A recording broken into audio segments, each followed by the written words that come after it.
नमस्कार दोस्तों, आप देख रहे हैं एक भारत डेली और आपके साथ मैं हूं राम बाबू गौतम।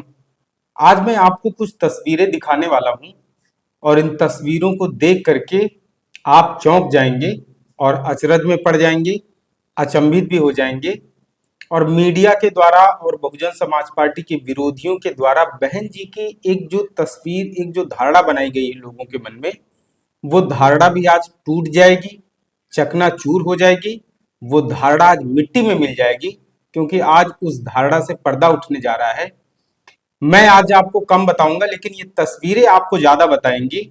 बहन जी की छवि धूमिल करने को लेकर के जो मेन स्ट्रीम मीडिया है, इसके अलावा बहुजन समाज पार्टी का जो विरोधी खेमा है, एक बात का बहुत ज्यादा जोर शोर से प्रचार करता है कि मायावती जी, बहन जी जो है महल में रहती हैं और वो कार्यकर्ताओं से मिलती नहीं है। उनके ऊपर बहुत सारे इस तरीके के आरोप लगते हैं।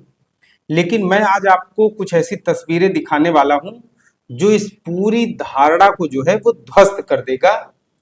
ये तस्वीरें हैं दिल्ली की। आप इन तस्वीरों को गौर से देखिए, बहुत ज्यादा बारीकी से देखिए, ध्यान से देखिए। और किस तरीके से बहन जी गाड़ी में बैठ चुकी हैं, उसके बावजूद भी वो कार्यकर्ताओं को अपने पास बुला करके मीटिंग ले रही हैं, उनसे बातचीत कर रही हैं, उनका हाल चाल पूछ रही हैं।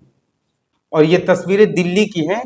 बहुजन समाज पार्टी का जो दिल्ली में कार्यालय है, बहन जी का वहीं पे आवास भी है। और बहन जी अपने आवास से बाहर निकल रही थी। और इन तस्वीरों के बारे में जो है अभी बहुत सारी चीजें ऐसी हैं जिनके बारे में कुछ पुष्टि नहीं हो पाई है। दो चीजें दावे किए जा रहे हैं। पहला तो ये तस्वीरें तो बहन जी के आवास की ही हैं, दिल्ली की भी हैं, इसमें पीछे दिख भी रहा है आवास बहन जी का। तो इसमें दो चीजें हैं। पहली बात तो ये कही जा रही है कि जब 5 मई को बहन जी मुख्य चुनाव आयुक्त से मिलने गई थी, ज्ञानेश कुमार से, चुनाव आयोग में मीटिंग के लिए, तो उस समय कुछ कार्यकर्ता वहां पर थे, उनसे उन्होंने बातचीत की, उन्हें अपने पास बुला करके ड्राइवर को बोला काफिला रोकने के लिए, गाड़ियां रोकने के लिए। आप सबको पता है कि बहन जी की जेड प्लस सिक्योरिटी है, तो उसका एक प्रोटोकॉल होता है। और बहन जी ने जैसे ही कार्यकर्ताओं को देखा, तुरंत गाड़ियां रुकवा दी। एक तो ये दावा किया जा रहा है कि ये तस्वीरें 5 मई की हैं, जब बहन जी चुनाव आयोग के लिए जा रही थी बैठक करने के लिए। दूसरा, कुछ तस्वीरों में कुछ सूत्रों के जरिए ये दावा किया जा रहा है कि ये तस्वीरें 6 मई की हैं और बहन जी दिल्ली से लखनऊ आ रही हैं बैठक करने के लिए। ये सब भी दावे किए जा रहे हैं।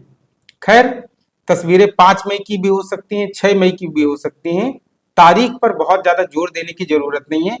जोर देने की जरूरत है तस्वीरों पर, और तस्वीरें क्या बोल रही हैं, तस्वीरें क्या संदेश दे रही हैं, और इन तस्वीरों के पीछे क्या बात छिपी हुई है। सवाल इस चीज का है।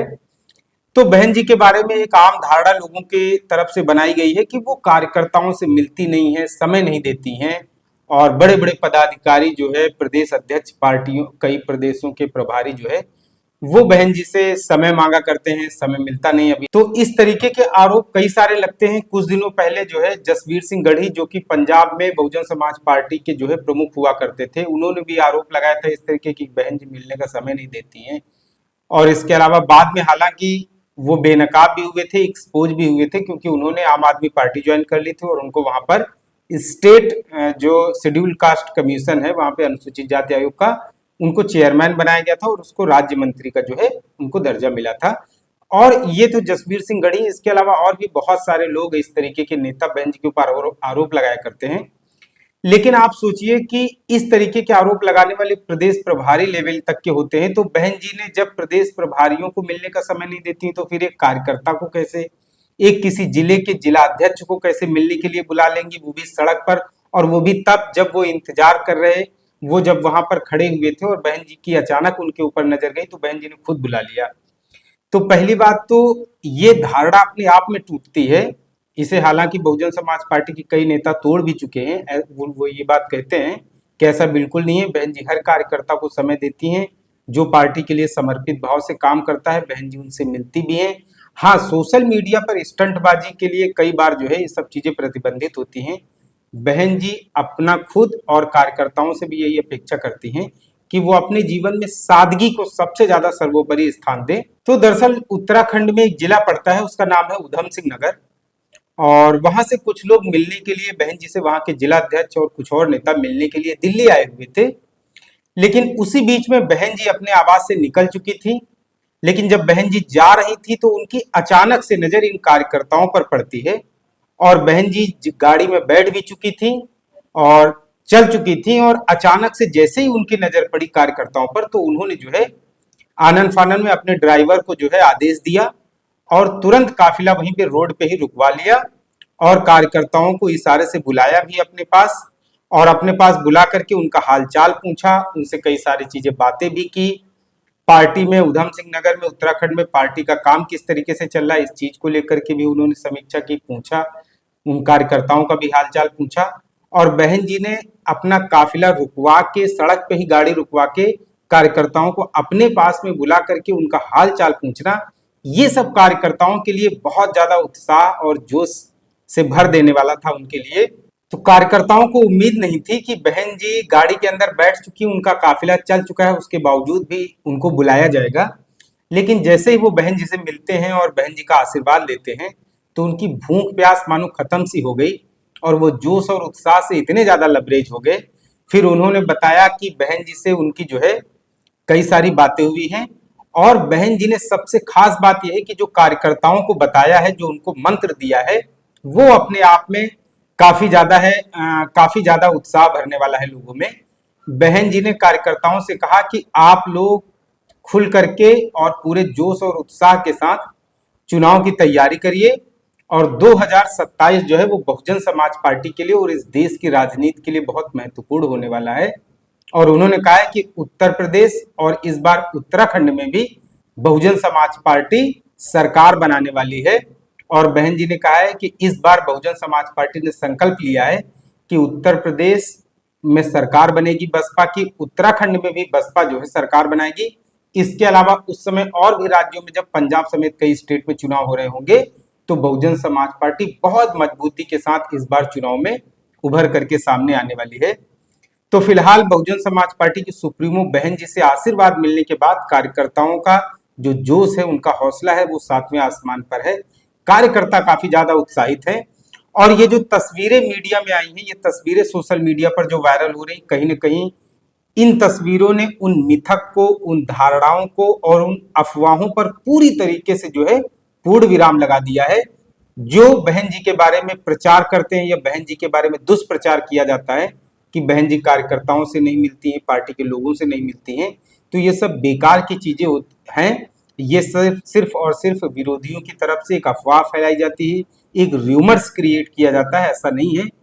पार्टी के लिए समर्पित भाव से डेडिकेटेड होकर के जो भी लोग काम करते हैं, बहन जी उनके काम को तवज्जो देती हैं और उनको प्रमोट भी करती हैं। इसका जीता जागता उदाहरण अभी हाल ही के 2 नए कोऑर्डिनेटरों से भी आप अंदाजा लगा सकते हैं।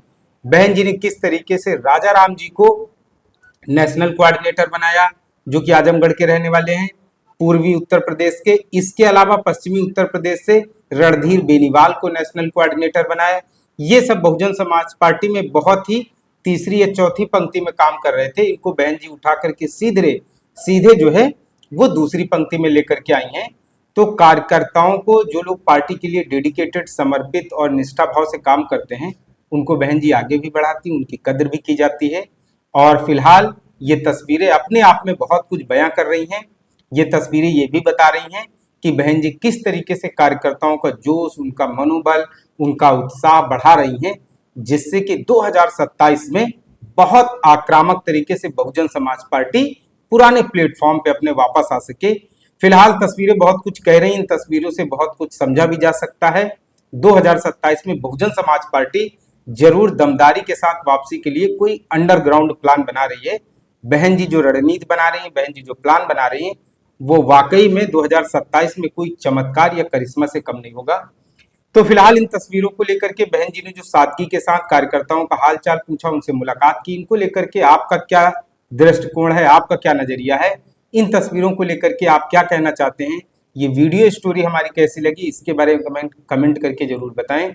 अगर आप एक भारत डेली चैनल को पहली बार देख रहे हैं तो आपसे अपील है, गुजारिश है कि आप इस चैनल को सब्सक्राइब जरूर करें, नोटिफिकेशन का बटन भी ऑन करें, जिससे कि आपको इस तरीके के और वीडियो मिलते रहें।